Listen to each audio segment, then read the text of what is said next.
I have been in markets now for 25 years, and the last 25 years, markets have produced extremely good outcomes for long-term and patient investors.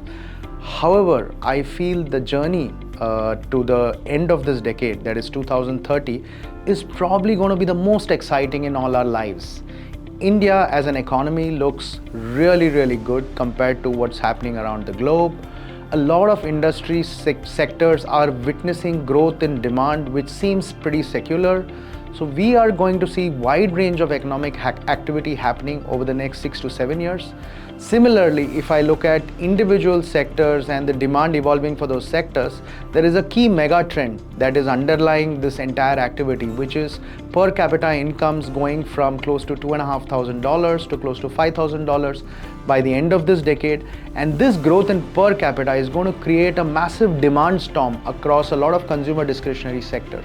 Similarly, to be able to cater to this kind of demand, the country also needs to build infrastructure at scale and speed.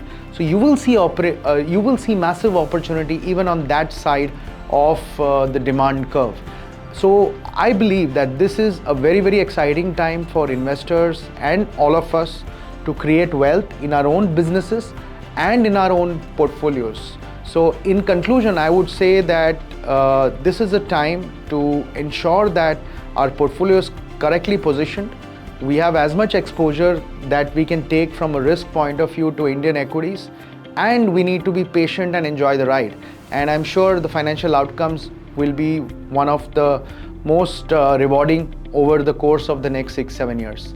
Having said that, even fixed income for investors who want some stability in their portfolio, currently the yields are at the higher end of the range, and it's a great time to construct long duration portfolios. For after a long time, we are giving a view on long duration, which basically means whatever fixed income you're constructing, you could consider taking maturities which are longer so that you get carry yield for a longer period of time. Even gold should be an integral part of your portfolio. We do believe that it's a counter-cyclical asset class to equities, and hence between 5 to 15% is what we recommend. So I hope this Diwali is good for all of you and you're able to position your portfolio appropriately to take advantage of the coming 6-7 years of impending financial boom that we see in India.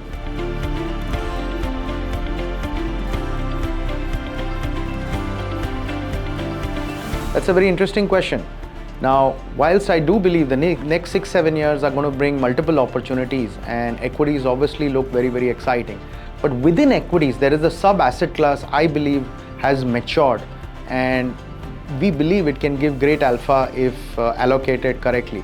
For investors who have a certain size of portfolio, I do believe having a certain allocation to private equity funds makes a lot of sense.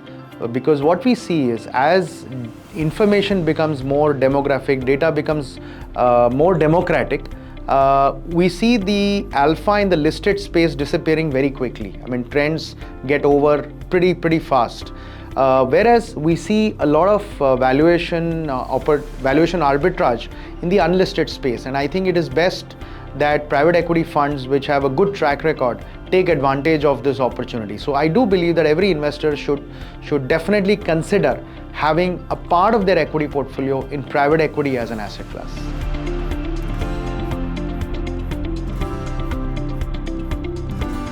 Investment in securities market are subject to market risks. Read all the related documents carefully before investing.